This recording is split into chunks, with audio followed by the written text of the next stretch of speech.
when we want something, when we desire something, whatever it may be, career, family, outcomes, and goals and achievements, it's because we're hoping that they will fulfill us. And then when we achieve things, if we achieve them, because very often life has its own way, but even if we do achieve them, we quickly learn that that satisfaction is fleeting. That's because life is change. Change is the nature of life, and nothing stays the same. It doesn't stay put in the way we want it. So happiness, absolutely, we can achieve that, but then it will fade again.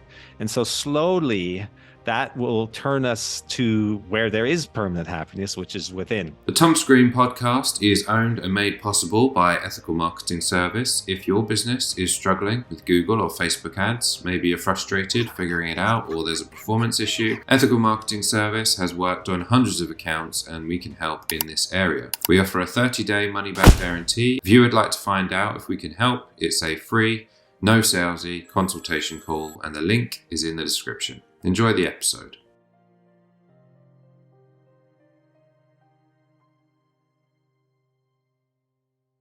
Thomas Green here with Ethical Marketing Service. On the episode today, we have Chris Cirak. Chris, welcome. Thank you, Thomas. Such a pleasure to be here.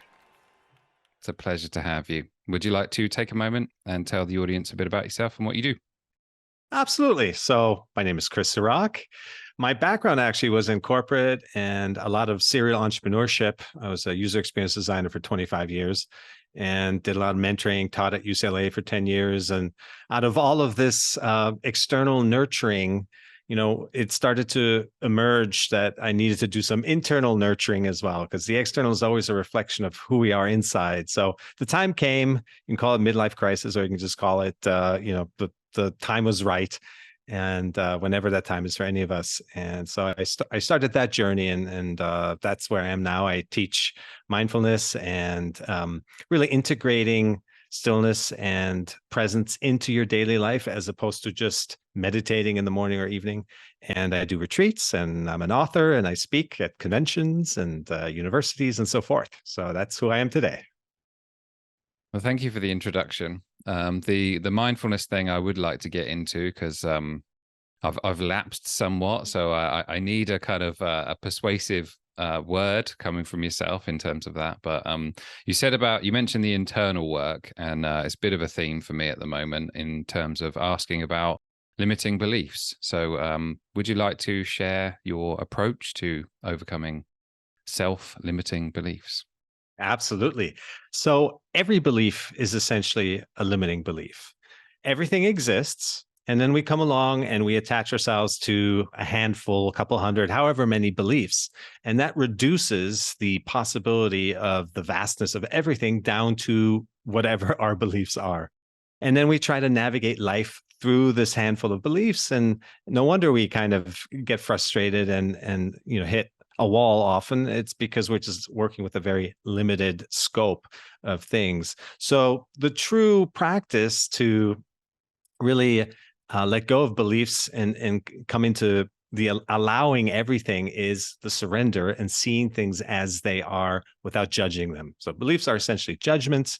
You think things are right or wrong, true or false, for you, against you. And if we're navigating life through that mental lens, then things are just hard. It's a hard way to go, because we're constantly validating and looking outside and left and right. What are others doing? And it's just, it's not our true self that's directing us. It's not our inner voice, our instinct, our intuition, our gut, our higher self, whatever you want to call it. But rather we're trying to make sense of things with just purely our heads. And the mind is a great tool, but it's a tool we should be using and not have it dominate us the way we're conditioned to. So the step there is to learn to see things as they are. You've given a great segue. I mean, I wanted to ask you a few 3 or 4 questions about limiting beliefs, but you said about the true self, and I'm a little bit fascinated by this subject as well, because I spoke to a neuroscientist about like the areas of the brain and this sort of thing. So from your perspective, like, how do I know what my true self is versus what might be a limiting belief I have about myself? Like, how do I know which one's which? Yeah, that's a great question. There's a couple of tests you can perform on yourself, essentially. The simplest one is to just wait a day.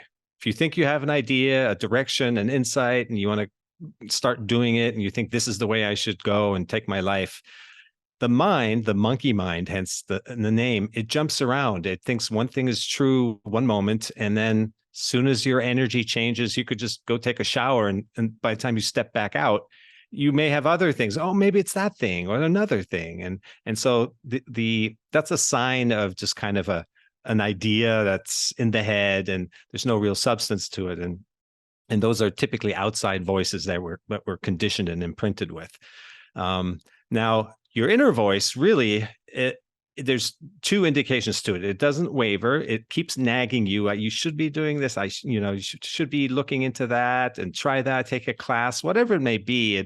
It keeps coming back over time. It's a subtle voice. Typically, the noise in the head is so dominant that we only get these small intuitive hits, but we can amplify that with a mindfulness practice and get more in tune with that. But more importantly, your true self, your calling, is usually unpleasant. And I say that with grace, because when you're called to do something, as the word implies, calling means you're not quite there yet. It's asking you to grow. It's asking you to expand into a place from your current set of limitations. So that's always a little uncomfortable. And that is actually a true sign that you're feeling called to be something and do something, make a decision, is that it doesn't quite feel so comfortable. So would you say that you said the monkey brain kind of, and the true self being the one that is repetitive, would you say that occasionally people get a little bit hijacked by, let's say, an emotion or whatever it is, but who they are, their true self, will always come back to them eventually, or perhaps repetitively, as you said? Yeah, well, it's not just occasionally that the mind jumps in and hijacks our attention. It's every couple seconds. If there's a lot of exercises I do with my clients, and it reveals very quickly how fickle this mind really is that we're working with. And at first, it's kind of a shocking revelation, because this is the mind that we've been using to navigate life and make life affirming decisions with, and we can't even stay focused on something as simple as our breath for more than a few seconds without it coming in and pulling our attention away. So that's a big awakening right there. But it's just it's an awareness muscle, right? We're so used to reacting to things, to our thoughts, reacting to our feelings as well, and this reactivity, it keeps us stuck, essentially, keeps the energy behind those thoughts and those feelings stuck inside of us. And so the unpleasant stuff we push away, the pleasant things we cling to, we want more of. And so we're in this constant state of hiccup to the flow of life entering and exiting our experience.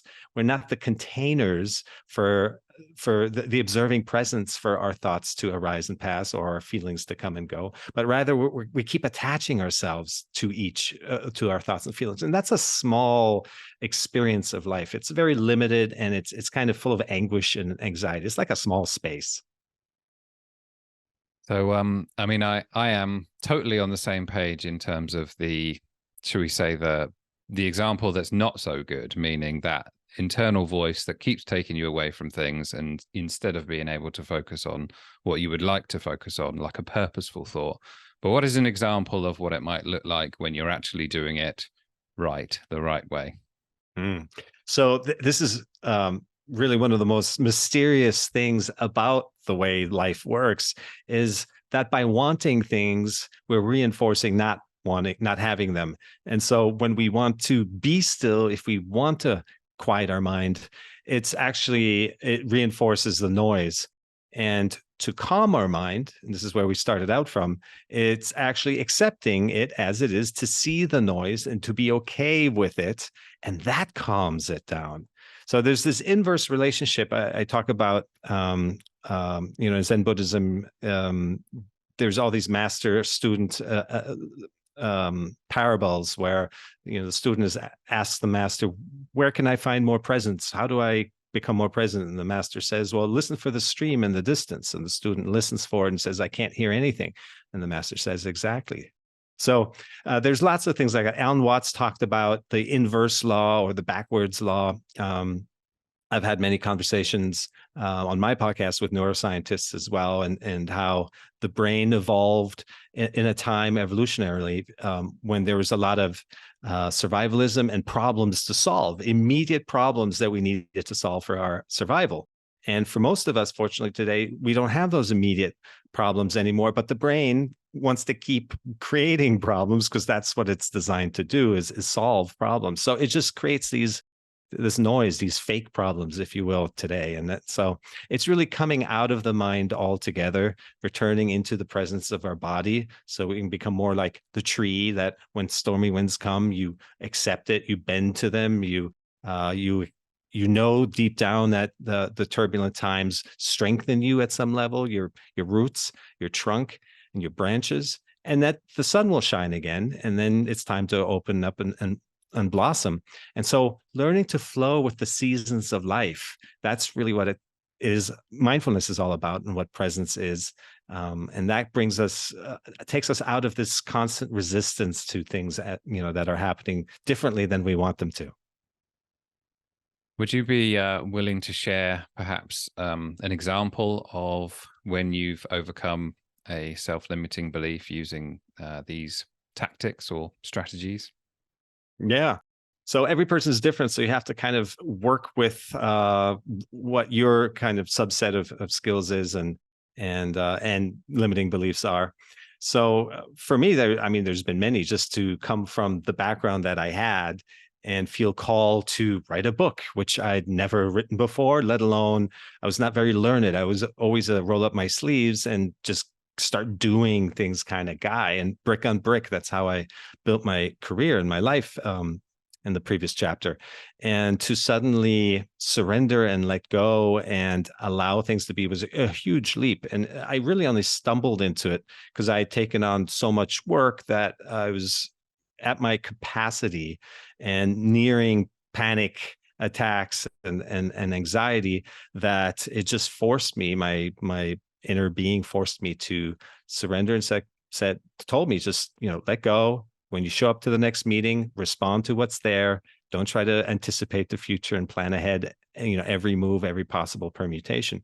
And so that was kind of one of the beginning shifts for me to recognize that once I surrendered and let go, then suddenly my capacity was, oh my gosh, I could take on 3 times as much work if I'm not always trying to control things.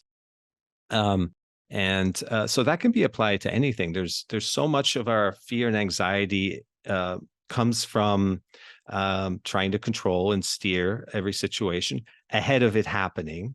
And we just have to learn to trust that what we're working with before anything happens is just projections and expectations and imagination. It's never real. What really is real is the situation when it arrives, and to develop a trust that, okay, I'm going to see the factors involved when it happens, and then look for the best opportunity and the best solutions then with what's there. And that relieves us of so much pressure and so much stress. So same thing with my example of writing a book. It's like, I'm just going to start writing a couple of lines every day and then see what happens, see how I feel about it, see what's real, what my real gifts are, what my real challenges are, what I need. Do I need to take classes? I took public speaking, events, and I did what it took to follow this calling, the unpleasantness of it. And and so start doing. I always say we realize ourselves in the doing.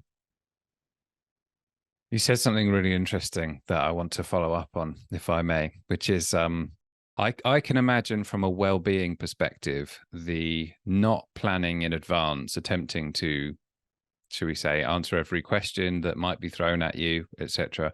I can imagine that would be really freeing from a well-being perspective, but also from a preparation perspective, it's what I do all the time. So I've had conversations with people that will never materialize, planned for things that have never happened, and perhaps worried about things that won't happen either. So strengths and weaknesses around that topic, and what your thoughts are there. Yeah. Well, if anyone's ever listened to a lecturer or professor or teacher in any form who was reading off of their notes, or even just kind of like speaking from a rehearsed place, you can tell how stale it feels. There's no inspiration in that. There's no life in that. And it's really hard to stay connected to that. And when you connect with somebody who is speaking freely, more free forming, maybe has some bullets, but is using those as a jump off point to elaborate from and connect with the energy in the room, looking at, engaging with people, that's alive. And that energy can be felt, and that's engaging and inspiring for both sides. So I don't think there's anything wrong with bullets. You become an expert at what you're doing through the doing, which I just mentioned before. Is right. You have to start doing and digging, in and researching, and there comes a place where you develop your own voice, your own expertise in an area, and that kind of leads the way anyway. And so it naturally evolves. You'll get more high profile situations will come along, and clientele and so forth. We just don't need to get ahead of ourselves. So you know what you know. And if you feel something's missing, read up on it, take classes, whatever it is. But I'd say just take the stress off. It's all unfolding the way it should. And life is always a reflection of who we are. We can't escape that.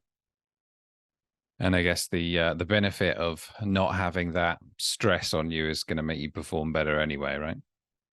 It's tremendous. The difference, like as I just mentioned, the energy that you bring in the room, there's a calm to it. There's a curiosity to it. It's an open energy. It's not a tense, tight, oh my God, what if I say the wrong thing? Or, are they going to judge me? That's constricted and kind of low frequency. But when you show up and ready to get going and see what's there and open-minded and including the ingredients that present themselves, it's just a different place from which you're living life. And people are inspired by that. They can sense that somewhere at some level. They want to be part of that then, and it becomes a collaboration. You're no longer speaking at them. It's a team effort to create life and manifest what's happening. So it's a much more beautiful place to live and operate from. Thank you for that. One of the things which you talk about, if I'm not mistaken, is the growth mindset, or how to develop one. My perception of that is that it is somewhat outcome orientated. How do those two go together so that you're not trying to plan too much or trying to achieve something, but at the same time trying to stay mindful? Yeah, great question. So the best predictor of how you're going to feel in the next moment is how you feel right now. So it is really kind of one of those 1% rules or step-by-step methods that a lot of literature has been written on, a lot of research, how that 1% turns into, consistent gain and growth. And before you know it, you've got a big picture that reveals itself essentially. And so the same thing with mindfulness is staying present with what is. Even if you have a to-do list, you can create that to-do list for the day, no problem. But be with each activity before you start thinking about the next one. It's that extraneous energy of like trying to think of things that are not the task at hand that burns a lot of our energy and our passion. Right. So that step by step isn't just kind of floating along. A lot of people think, well, then I don't really have direction in life, and I'm just kind of just doing one thing after another. And how can I achieve anything? Well, there's a bigger picture that starts to reveal itself. There's a direction that life is starting to take you when you're authentic, when you're living from your own truth, that it's taking you down a little road, and you start to see, oh, this and that, and these pieces start to fill in, and the path presents itself. And so you'll see that, right? I didn't know I'd be publicly speaking. The next step was just to just to journal. And then the next step was to organize my notes. And then the next step was to review and archive them, because I felt like I was done with that. And then the next step was taking singing lessons and developing my voice. And so it just builds, and you're always present the whole way through, and you're alive, and you're doing things and enjoying them. One of my mistakes, quote unquote mistakes, big learning experiences, I should say, was that even in the things that I was passionate about, I was still living for outcomes. So as a consultant, I had a great work-life balance, and I was able to, in my free time, pursue music and sports and travel. And despite on paper having like a great life, there was still something missing. I still wasn't fulfilled. And so that kind of had me reflecting on that. And I love to debate things, but I was so in my head. And so that really dawned on me then. You could be doing the most amazing activities in the world. If you're not present with the activity, if there's still some kind of goal, when the album is finished or when you get to the destination or whatever it is, then you'll be happy. You're going to miss out on life. So it's no matter what you do, you have to be present. And that actually opens up a beautiful picture of, well, it doesn't really depend what you do. It depends on how you do it. You could be folding the laundry or doing the dishes, or you could even a job that you might feel stuck in. Once you start to like infuse it with more presence and mindfulness, that could come to life again, and you might find out you're loving it. So before jumping ship, and selling everything you have and moving to a remote island, bring mindfulness into your current life, into your routines, and let that infuse what you're doing with life again. And then you can go from there, see what reveals itself. It's another one which I feel like I might be guilty of, in terms of looking into the future, and rather than focusing on what you're doing right now, focusing on that outcome again. Is there any, because I know people also are this way, is there anything that perhaps is beneficial about doing that, or perhaps a strategy of how to go about stopping yourself from doing that each time? Well, we should never stop ourselves from anything. That's kind of a important point. So change can only happen when we accept what is. And as mentioned earlier, when you accept that the mind is unruly today, it's all over the place today, that's what calms it down, not our resistance to wanting it to be different. So mindfulness is never about pushing away thoughts or stopping thoughts. It's always seeing things as they are, making peace with the current situation so that we can then take action. It's not just being a doormat and letting life, step all over us. It's seeing things clearly, out of non-reactivity, non-resistance, so that we can then take action in terms of the path of least resistance. So the example of somebody cutting us off on the road, instead of stewing in the reactive energy of that for minutes and hours, or telling people at work, you wouldn't believe what happened, this idiot on the road, we're missing out on life that while we're stewing on something that's already happened, and we're just amplifying something beyond its shelf life. So that's not a pleasant way to live. The path of least resistance is to swerve to avoid any collision and get back on track. That's it. And so that's what we're working towards in our mindfulness practice, is to see things as they are, notice that they're not the way we want them to, and then just bring our attention back to, well, how do I make this more in line with who I am, with my true self? There is a visualization component to this, that if you have in law of attraction, this is classic, right? Where you feel a point in the future, kind of you bring the future to the present moment and live from the future. There's that aspect to it, and it's very powerful, because we live in an energetic world, and we are energetic beings ultimately. So when we feel a certain way, we then see those things. It's not that they magically appear. They were there all along. Everything's there all along. Like we said earlier, all possibilities exist, but we're tuned to certain frequencies. And so tuning ourselves from inside out, as opposed to looking for the proof and then living outside in. So when we tune ourselves on the inside, then the external rearranges itself so that we see the things that are in alignment with us. And so there's some value to that, but it's not like setting a strict goal and then trying to control life to make that happen, and being in resistance to anything that doesn't fall in line with our plans. Well, you've reminded me for the second time, so I'm going to try not to do it again. It's noticing the thoughts as they appear, accepting them rather than trying to control things. I'm going to attempt not to control that. You did mention about the fact that you can be happy or present with how the moment is now, and I mentioned about the fact that, I suppose, is it possible to be so happy with where you are at the current moment that it actually deters you from going after a particular outcome? Well, as you become more of a witnessing presence to your thoughts and feelings, you expand, you become the container for all those situations that evoke thoughts and feelings in us. And so you become, essentially, you could become bigger than any situation. And so nothing can really get at you anymore. Nothing can bring you down in the way, as long as you stay in that space of noticing. So that's the key word you just used. As long as you notice things, you're not identified with them. You're on the side of your awareness, your witnessing presence.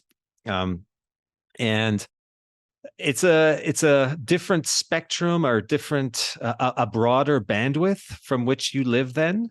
When you're no longer attached to individual thoughts and feelings, that's a roller coaster experience. But when you're observing, you can see how you zoom out, and you're just this bigger vessel for life to come through.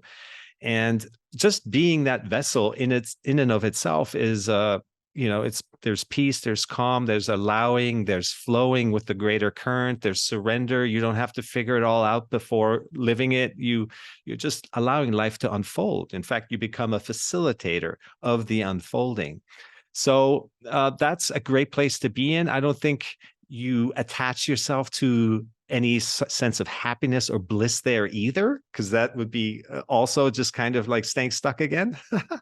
But you're just in this great flow, and doesn't mean unpleasant things don't happen. But again, we've zoomed out. We're living from this broader spectrum. So these unpleasant things that arise, they're not as big anymore. They don't impact you.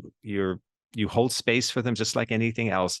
Feeling in general, the fact that you're feeling becomes the experience of life, and the miracle of that we exist, and that we're able to have these thoughts and feelings. And the individual charge of those thoughts and feelings it's so minuscule, really, in comparison to the miracle and the grandness of being part of this greater current and this big experiment that we're a part of. I'm interested because you covered the positive thoughts, and I was going to ask you about that, because so far I've presupposed that our feelings are negative, and we're not trying to get rid of negative thoughts, but we're noticing them.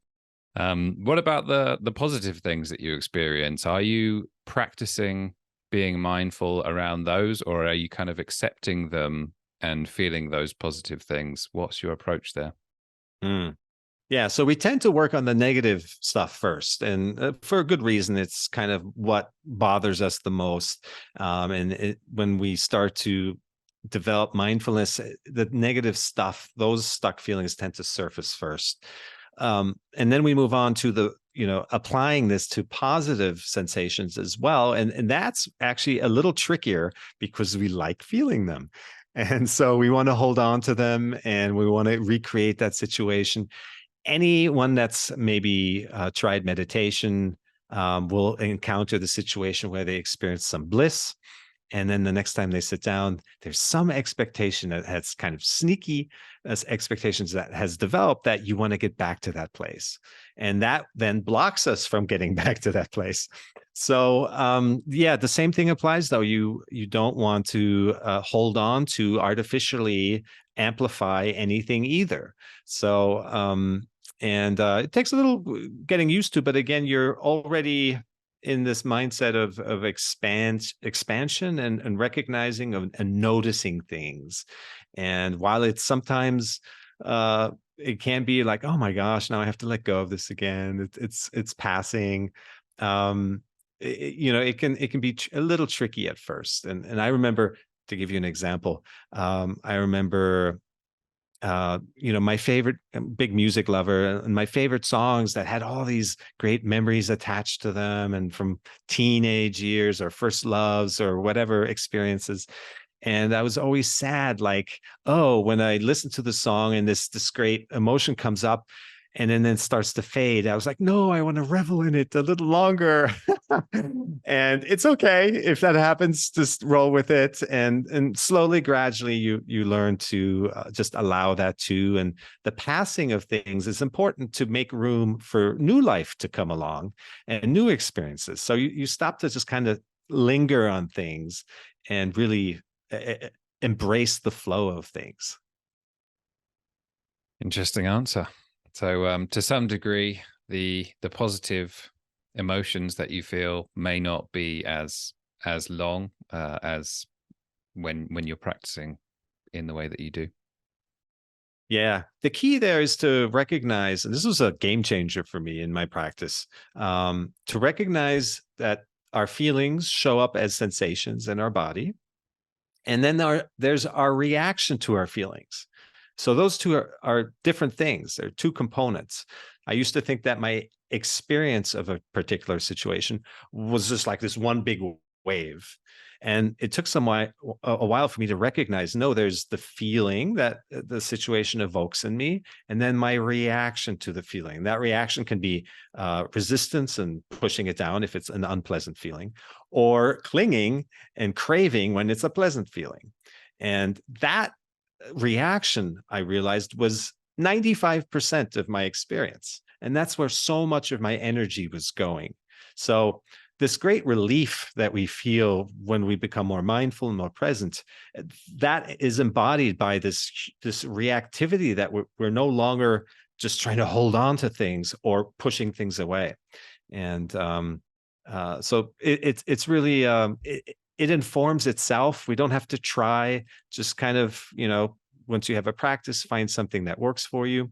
Find a practitioner who can guide you. It'll change over time. So many resources out there. But once you kind of get the hook and the taste of it, there's this vast, beautiful world inside of each and one of us. Well, for those people who are not already, for lack of a better term, sold on the benefits of it, they may have tried it.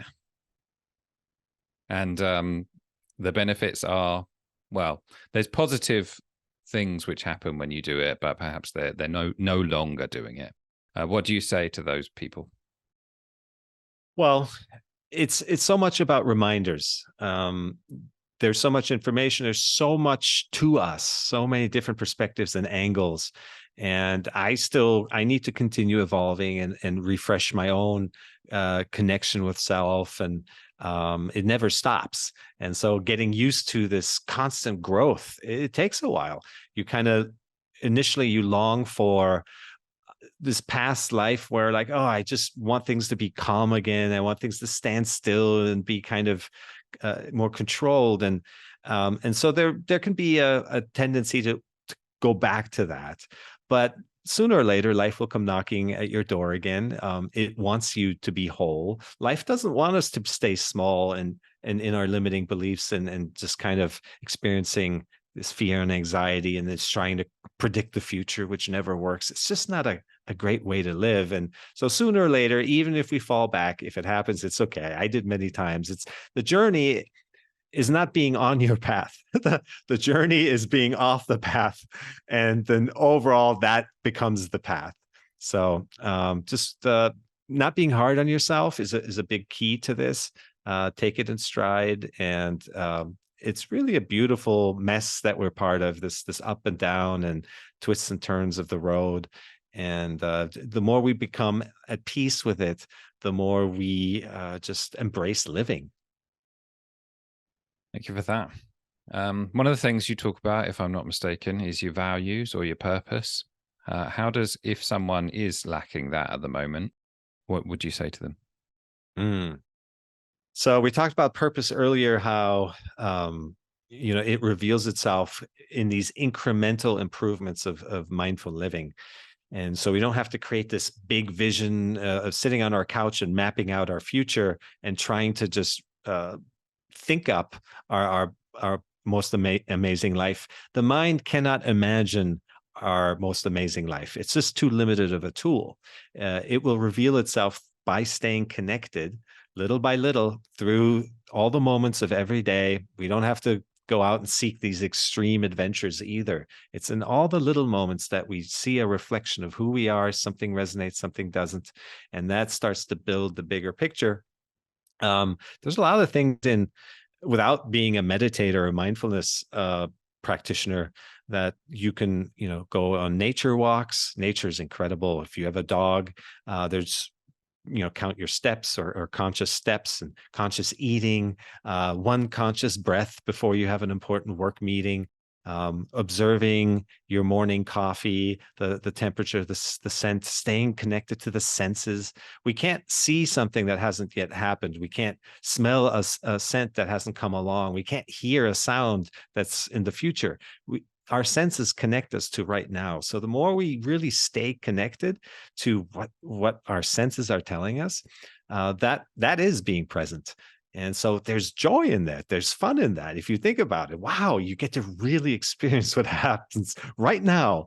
And so this is not a difficult practice. It's just kind of reconfiguring how we're conditioned to live towards outcomes, right?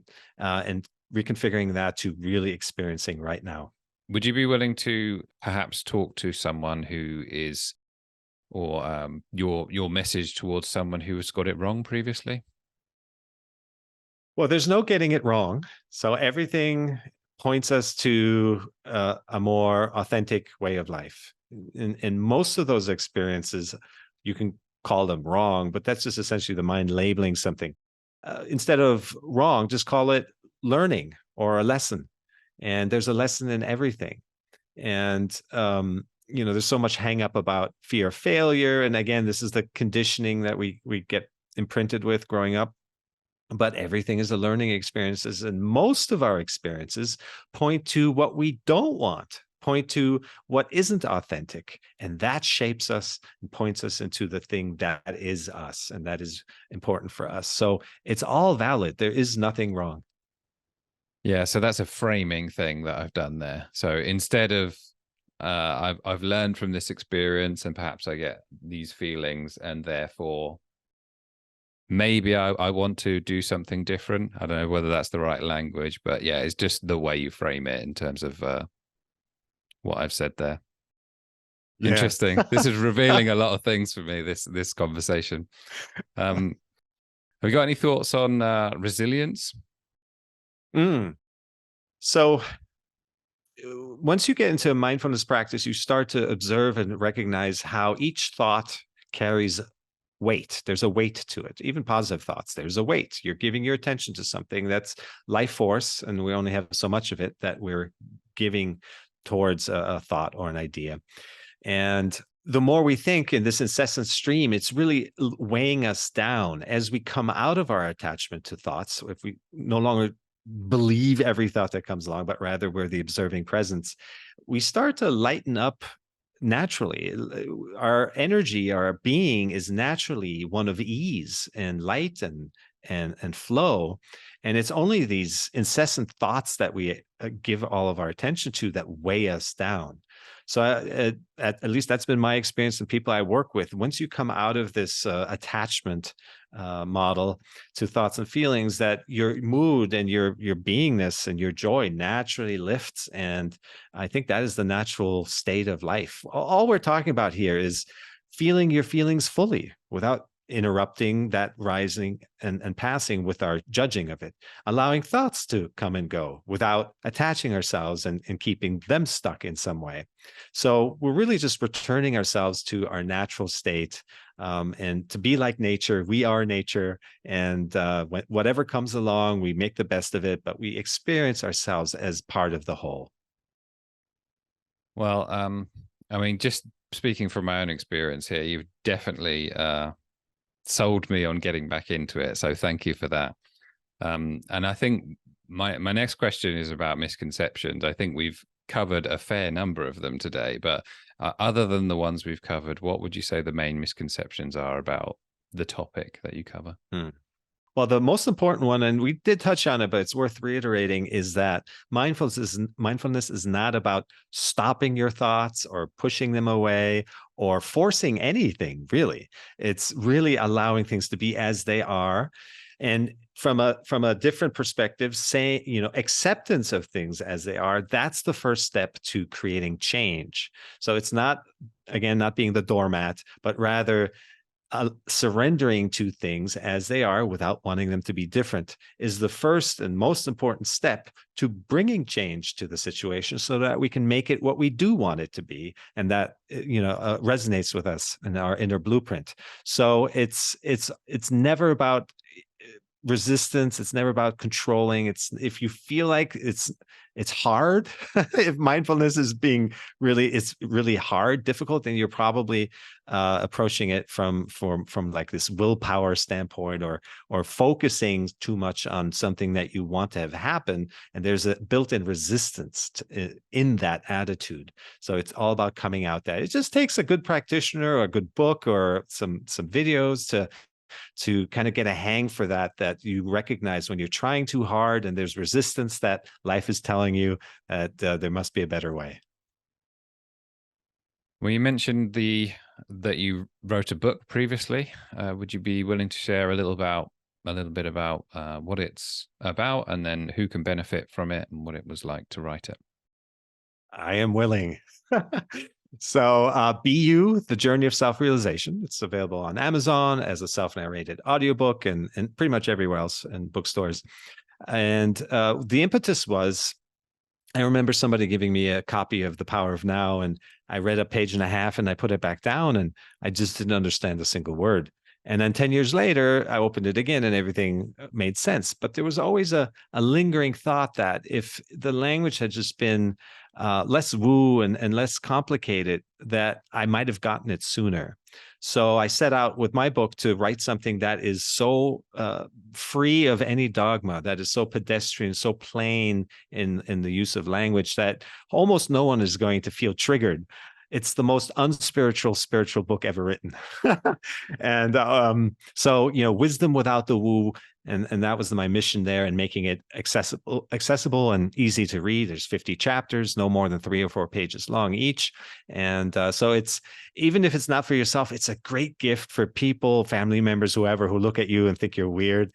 And why are you going to these retreats, or what podcasts are you listening to?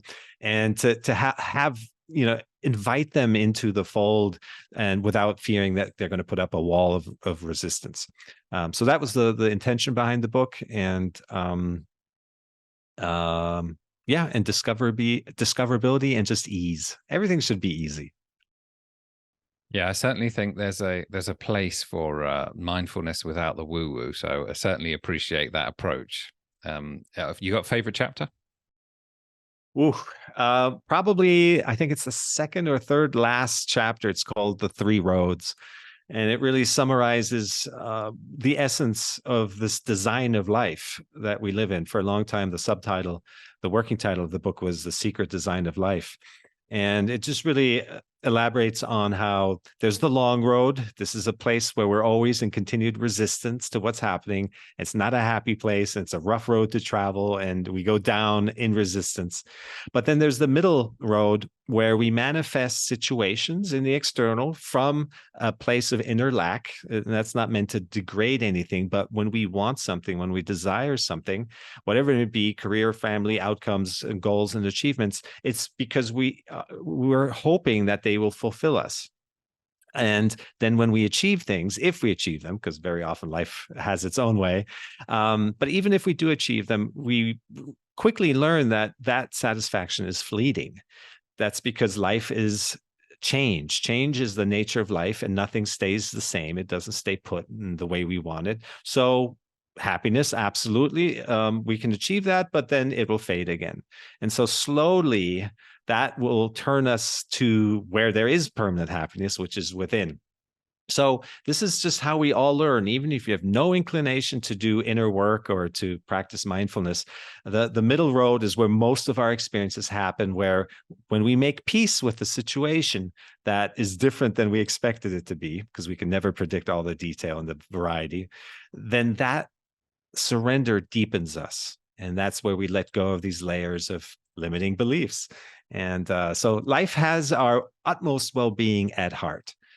And then there's the no road, which recognizing that this is how life works, you can do some work without having to manifest these big situations that sometimes occupy us for years and decades, and do the work so that you can become more self-aware right now of the thoughts and the feelings that come along, and recognize which ones resonate and which ones don't, and then build on the ones that do. And do you based on the fact that you've created something, congratulations, by the way, would you give anyone any advice, in quotations, around, let's say they're struggling and they'd like to write a book, but they just can't get themselves to do it? Yeah, I have a lot of people asking me about that. And my advice is always the same: just start writing. Sit down, write a sentence or two. I'm not the only one to say that. There's the greatest laureates and authors of across time have always said they'll sit down and just write a paragraph, even if they wind up throwing it in the trash. You want to keep that flow going. There is more detail to that. Obviously, if you feel that there's a creative block, well, it means you're in your head. It's not really you writing or creating or whatever the art is that you're doing, music or sculpture or dance.